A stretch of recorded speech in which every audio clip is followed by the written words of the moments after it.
อังตึกได้มันเกิดในยูเครนในรัสเซียในม่านตั้งค่ะเนาะรัสเซียและยูเครนในยื้อกันตั้งสองไกลมาถึงที่ปาเลสไตน์เลยตั้งฮามาสเลยตั้งอิสราเอลที่ฮามาสและอิสราเอลและยื้อกันนั่นมันเปลี่ยนย้อนเปือเงาต้นปัญหามันได้ลูกที่รัสเซียมาก็ย้อนเปือว่าพวกอิสราเอลเลยตั้งฮามาสเนี่ยตึกกันหมักกองเนี่ยมันติดไหลใส่เข้าในเมืองยูเครนเนี่ยก็ยูเครนเดียวกับยื้อใส่รัสเซียได้ดิย้อนไปจะไหนน้องว่าใครให้เพหมักกองตั้งยุโรปเพราะอเมริกันเขาเนี่ยมาตั้งอิสราเอลพ่องเนาะแต่ว่าให้ลดเที่ยงหมักกองแต่เด็กกับจุรัสเซียนั่นค่ะเนาะลองของลองมันได้กำไรกับรัสเซียและอิหร่านนั่นเป็นพันธมิตรกันเป็นอุ้ยลีจำใจกันอันเฮ็ดให้มันปาเลสไตน์เลยฮามาสนั่นค่ะเนาะอันเป็น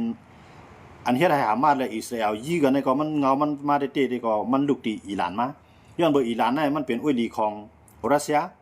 กำลังอิหร่านในก็จ่อยวันรัสเซียนั่นตั้งหนึ่งจ่อยค่ะย้อนเบอร์มันเลยใจนำหนาใจด้วนใจสังจ่อยกับนำหนาลาว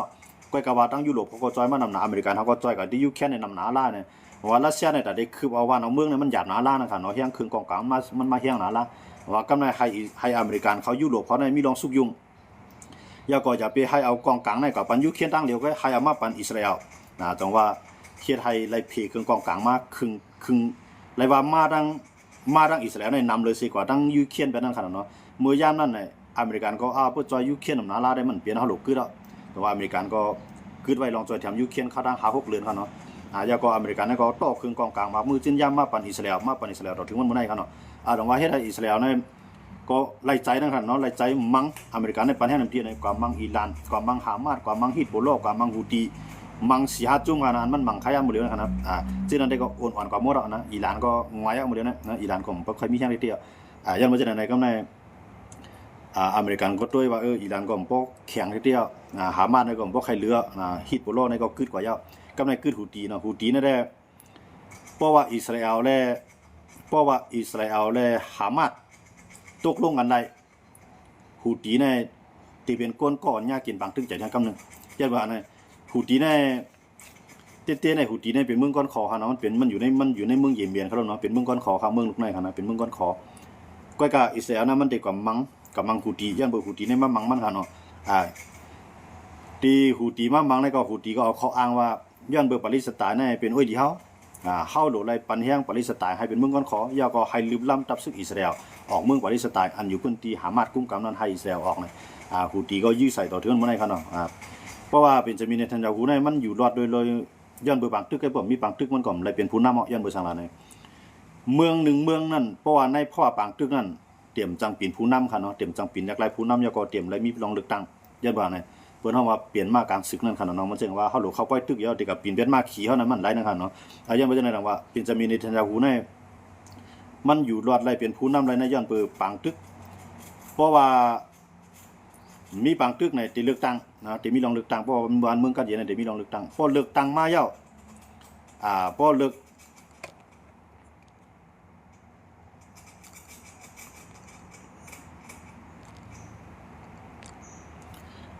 อกตั้งมาแล้วใน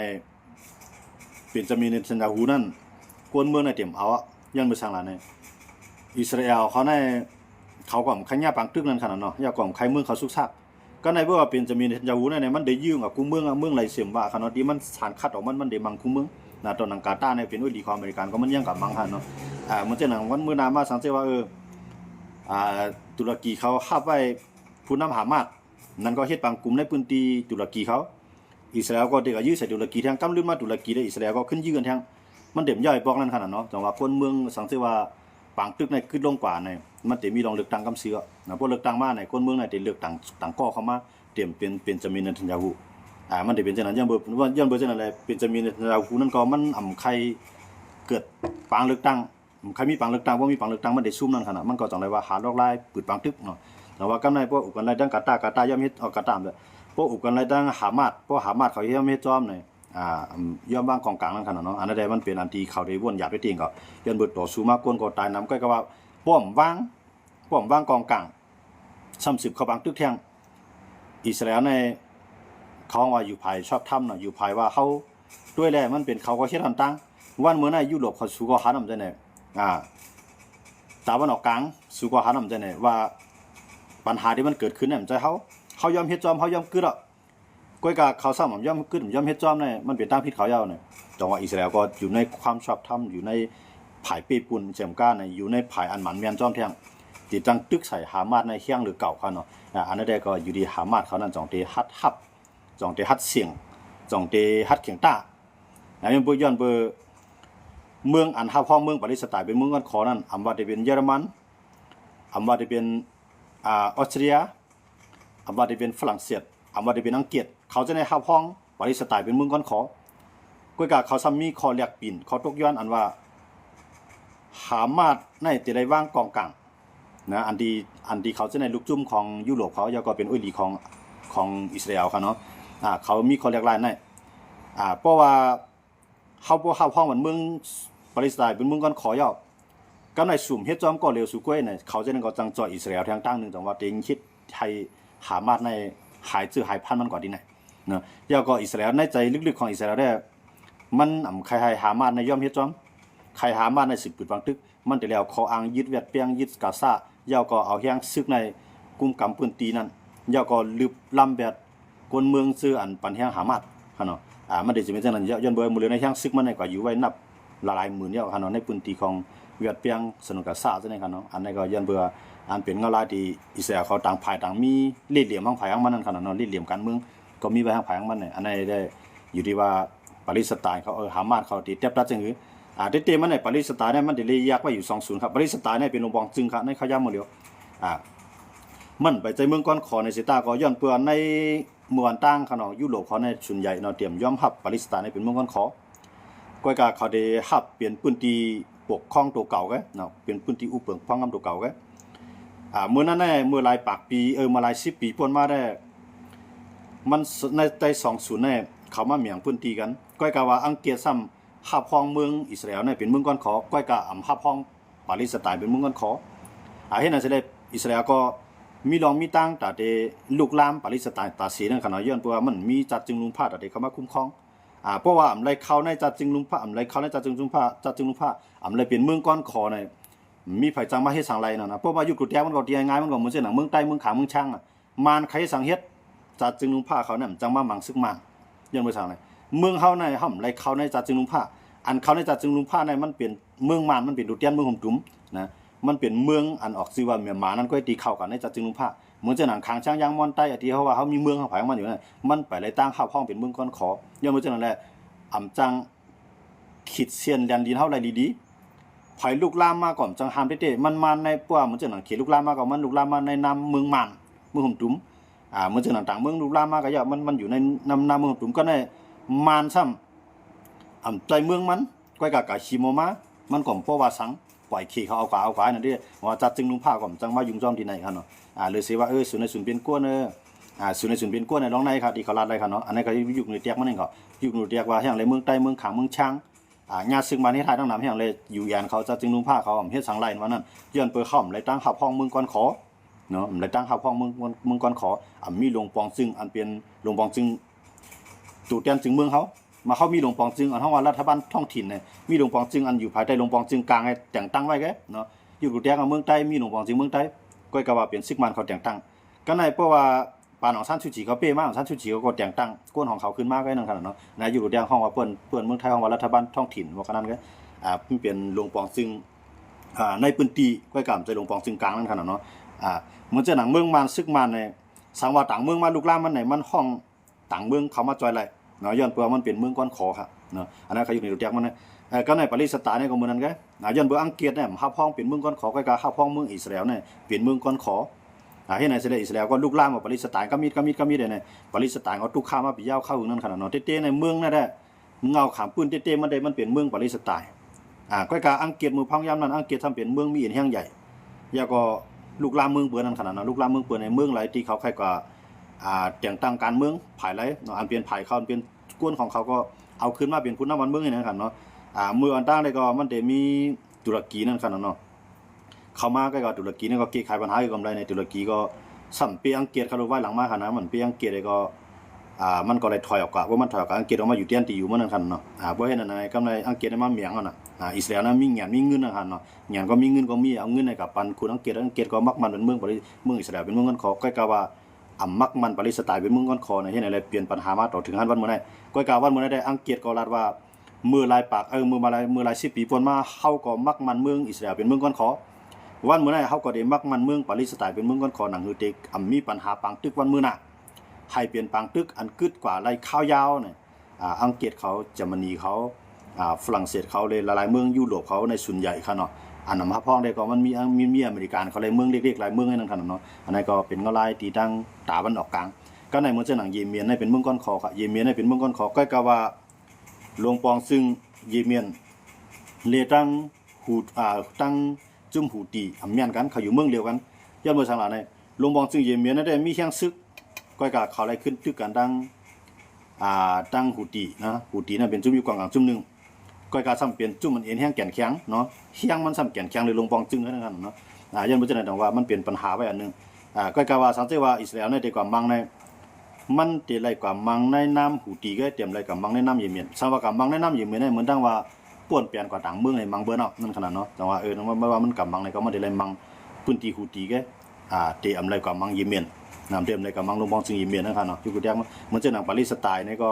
อิสราเอลนั่นได้กับมังลงบางซึ่งบริสไตล์ค่ะนะมันมามังหามาดกันนะติเตียนในเขาอยู่เมืองเดียวกันก็กับการอุปเปิงพ่องงามนั้นมันแจกผีกันจะนำได้ก็นั่นค่ะเนาะยังไม่จะได้แต่ว่าเขาเอาลองตั้งข่าวเงาลายนอกเมืองเนี่ยลองตั้งตาวันออกกลางนั่น2 เตไลสันติภาพที่อยู่2 เตไลลอง2 เตไลลองงำเย็นกัดเย็นต่อจูข้าวยาวอยู่ที่5เนี่ยอันนั้นเดี๋ยวเขาจะได้ไปตัวว่ากากซอมันในอยู่ที่หามาดเขาจุ่มเดียวกูภายในทึมกากซอปันหามาดเขาเยอะว่ากากหามาดเขาเนี่ยได้คัดซอบอึดปันลองตาได้กัดเย็นนั้นไล่ตีอยู่เพราะว่าหามาดในย่อมตึกเตต่อสู้กับแท่งก็บอกว่าลองมันเมียนถูกต้องซ้อมปักเปิงจัดจึงลุมผ้านั้นตกอยู่ภายอิสราเอลขึ้นเนี่ยเมืองตั้งในอิสราเอลในได้ถูกเปิ้นนี่ว่าเป็นผู้ก่อการให้เลยเป็นได้ตั้งเปิ้นนี่ว่าเป็นก้นคาล่างเผ่าพันก้นกำนายก็จัดจึงลุมผ้าเขาออกมายับเปลี่ยนจะมีในทัญญาฮูค่ะเนาะกูภายในออนกันบีบยันถาโถมใส่ตั้งพิษโปใส่อิสราเอลหมดค่ะเนาะใครกล่าวว่าเมื่อนั้นอิสราเอลก็ขึ้นปิ่นเกี้ยมมันยอมเฮ็ดจอมหนังตุนุธรรมทุกย้อนเนาะแล้วก็เอาลองอันเดียบตัดสินใจนั่นเอาปัญหามาดกว่าย่อมเบออิสราเอลย่อมภาพบ่ค่ะเนาะย่อมภาพบ่ก็กะหามาดใน2 ตีย่อมภาพอันนั้นได้ไปด้วยข้าวดัง3 วันเฮาได้ไล่คู่กันค่ะเนาะอันนั้นก็เฮาข่าวลองตั้งตาวันออกกลางมาต่อไต่ใครในกันเนี่ยกำลังเฮาข่าวขึ้นมาด้วยลองยูเครนในรัสเซียค่ะเนาะปางตึกยูเครนในรัสเซียในตึกกันมาใน4 ปีย่อมแล้วค่ะเนาะ4 ปีย่อมก่อมย่อมนำทั้ง2 ภายในมีรองลูกใหญ่ซุ่มนำก็ในเมืองเจ้าหนังรัสเซียในก็เอาโดนใน5 ปากลำค่ะเนาะแล้วก็ขีปนาวุธอันขึ้นจันขึ้นกราบจังได๋ก็4 ถึง 50 ลูกยื้อใส่เมืองลงกรุงเทพเนาะเมืองลงของยูเครนกำในยูเครนในมันก็ตกย้อนตาเตไลโทมาฮอกค่ะเนาะมิดไซโทมาฮอกมันจังหนังขีปนาวุธโทมาฮอกค่ะเนาะเพราะว่าไล่ตัวในมาเนี่ยมันเตยื้อใส่เมืองรัสเซียอะไรกำซื้อค่ะเนาะกำในอเมริกันก็ยอมรับว่าเตยุกปันยูเครนก็กะว่าอันซื้อนั่นได้จะยูเครนก็ซื้อค่ะเนาะอันจ่ายเงินนั่นได้ยูเครนในขายาหมดเลยได้มันมีเงินเท่าใดก็ซื้อบ่ได้เยอะเนาะมันมีเงินเก็บขีดตัวมันก็แก่นะเยอะกำในยุโรปเขาเนี่ยเตก็ซื้อเนาะซื้อในเตเป็นซื้อโทมาฮอกนะโทมาฮอกในมันเป็นเครื่องอันคือจันคือกับดิเต้เขาเนาะของอเมริกันเขาเพราะว่าอันยื้อใส่ปืนตีลายในมันได้ตกเมียนใส่ที่นั้นกำซื้อเขาเนาะเหมือนเสื้อหนังมืออเมริกันเขากำมังอิหร่านเขาเนาะเขามังอิหร่านในตีป้าทั้งอิสราเอลเนาะอิสราเอลเนี่ยก็เครื่องบินในเครื่องบินอิสราเอลเนี่ยก็เต็มมีอยู่หมอก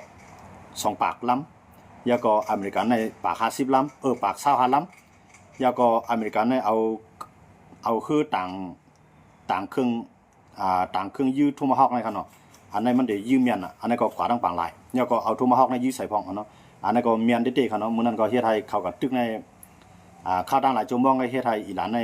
ย่อมขึ้นบางตึกกว่าอิสราเอลก็เลยย่อมขึ้นบางตึกอเมริกันก็รัดว่าเฮาย่ารู้แล้วไปแล้วที่เฮ็ดนิวเคลียร์ของอิหร่านเนี่ยอันนั้นก็ยาวกันกว่าค่ะเนาะอันนั้นเขาอยู่ในแท้มันว่าโทมาฮอกอันนั้นมันเป็นเครื่องหลักหนักอันคือจันคือกับเด้ๆค่ะเนาะ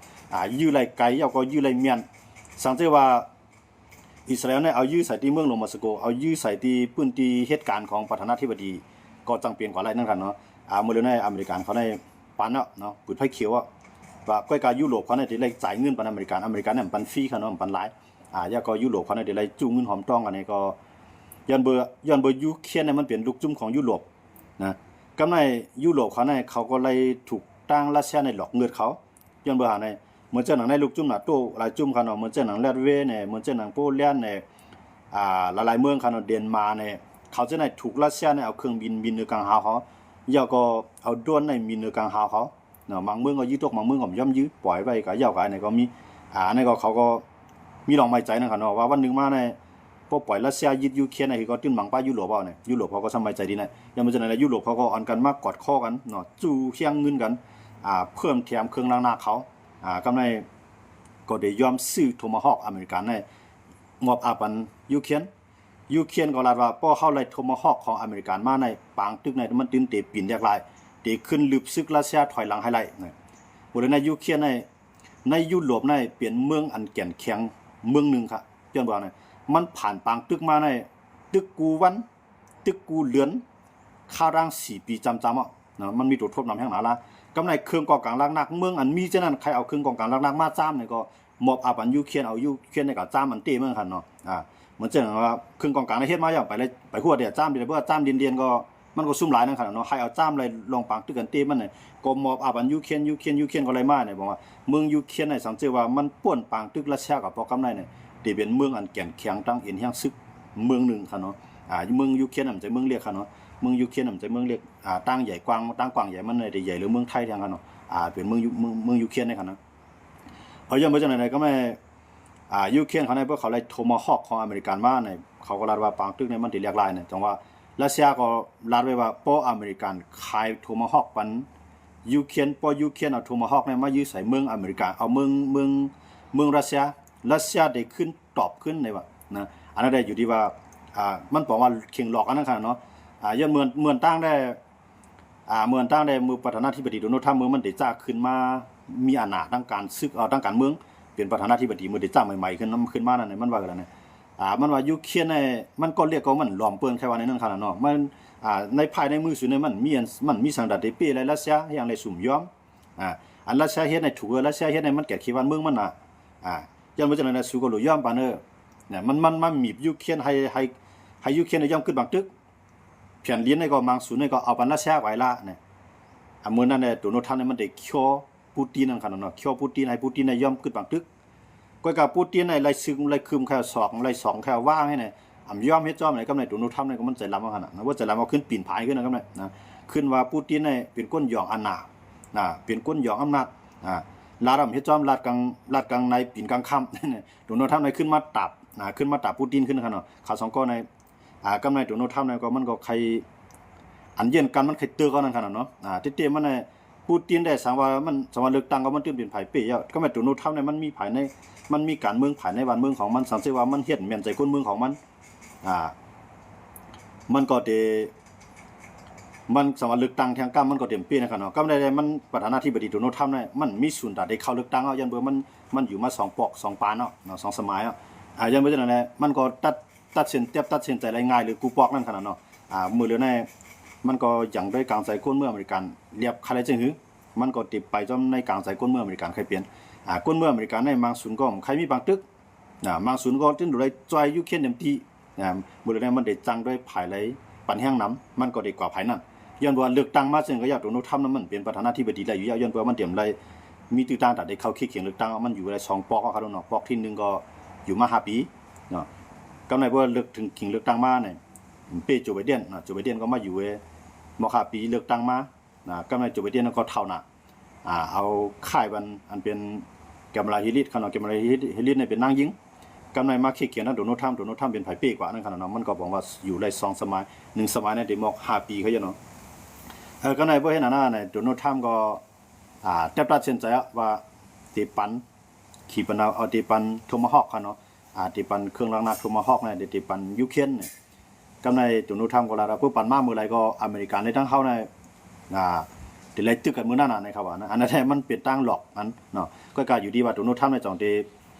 ปันเต้หนังที่มันลัดยันเบอร์โดนัลด์ทรัมป์ในพวกมันไปปันในพวกมันไปเฮ็ดให้มันหยุ่มได้ยันว่ามันลัดกว่าลัดมาปีนมาค่ะเนาะก็ว่าบางปอกเนี่ยมันสำลัดซ้ำกับเฮ็ดให้ในค่ะเนาะเหมือนเจิงเมืองมังอิหร่านได้มันก็ลัดว่าเพราะว่าอิหร่านขึ้นในเฮาได้มังเอาปันข้าวยำอิหร่านแทง3 เดือนเนี่ยมันตั้งถึง3 เดือนกัน3 วันตั้งถึงก็ป่วนมาแทงวันก็กับมังขนาดนะโดนัลด์ทรัมป์เนี่ยมันเป็นจังนั้นมันเป็นก้นที่ว่าลัดเมียวนึงเฮ็ดเมียวนึงเนาะก้นนั่งลุงฟ้าใน คัดล่ามกลางใจตัวโน้ตทำที่มันได้เฮ็ดนั่นน่ะมีไผคัดล่ามไรครับเนาะเพราะว่าผู้นำดังก้อนในเพิ่นได้คัดล่ามไรวิเคราะห์ทัศน์ไรว่ามันได้เปลี่ยนมาจังนั้นจังได๋เนี่ยก็การตัวโน้ตทำเนี่ยถางมันได้กว่าตั้งนาซ้ำหนหลังนะถางได้หนหลังซ้ำกว่าตั้งนาให้น่ะมีไผคัดล่ามมันไรครับเนาะมันปีนกว่าปีนมาปีนกว่าปีนมาคนๆในกันนะย้อนไปจังได๋ดอกว่านั่นแหละเพราะว่ายูเครนไรมาถูมาฮอกย่อก็ยื้อใส่เมืองรัสเซียเนี่ยรัสเซียได้ตุ้มตอบเสียงหื้อวันนั้นเฮาขาดได้10ด้วยกันแท้งครับเนาะอันนั้นก็เกี่ยวข้องในรองการเมืองตั้งตะวันออกกลางเลยการเมืองตั้งยุโรปเนาะการเมืองการซึกบางตึกอันเกิดขึ้นในเฮาขามาต่อแต่ใครในกันเนี่ยวันนี้ก็ยินชมขอบใจน้ำพี่น้องเขากูเกาะกันนะดีมาด้วยมาถ่อมมาบันแห้งเนี่ยสังเกตว่ามีข่าวเงาคืบหน้าลองตะวันออกกลางเกาหลีลองยุโรปเขาเหมือนเจ้าหนังยูเครนของรัสเซียเขามีลองคืบหน้าเสียงเฮาขา2ก็ขึ้นมาต่อแต่ใครในกันกำไรเพราะว่าวันมื้อนามาที่มีปัญหาลองขี่เขาอเมริกันเขานั่นก็ขี่เขาไต้หวันเขาที่เป็นเจ้าหือสังว่ามันมีลองคืบหน้ามาแต่มีรองเงาลายปังตึกการซึกมาเนี่ยเฮาขาด2ก็ขึ้นมาต่อแต่ใครนี่กันแท้งในกันเนาะเอาครับวันมื้อนี้ก็ยินชมขอบใจน้ำพี่น้องเขากูเกาะดีไว้ข่าวยามไว้ติดตามไว้ข่าวยามเจ้าเก่าเสิได้มาปันแห้งกันเนี่ยก็เป็นอันยินชมขอบใจน้ำกูเกาะในกันเนาะอันสิเจ้าปันแห้งมาบางก็ได้มีค่าตั้งหลายปีบางก็ตึกติจ้าเข้ามาเนี่ยก็ได้มีเจิงมากก็ยาวข่าวก็ยินชมฮับดอนพี่น้องเขากูเกาะที่เขามาปันแห้งกันในกันเนาะชื่ออันเกียบอำโลมาป้องมาหลานนั่นได้ก็เฮาข่าววางขวางปันอำเป็นช้างในกันเนาะย้อนเบอวาสนาเขามีเจิงนั้นอันนี้ก็ให้เขาไปจ้อมวาสนาของเขาเพราะว่าเฮาข่ามีวาสนามียังอันมีดังเกียกสงใครฮู้เงาลายนอกเมืองในเมืองใครให้ฮู้ปางตาเลี้ยงเหมือนเจ้าหนังเปิ้นใครคังตัวเก่าอยู่ในตีรับสิ่งในก็มา10ปันแห้งกันก็เป็นอันยินชมกูเกาะในกันเนาะไม่สูงพี่น้องเขากูเกาะกูเจ้าดีเขามาปันแห้งกันในวันมื้อนี้ไม่สูงกูเกาะค่ะ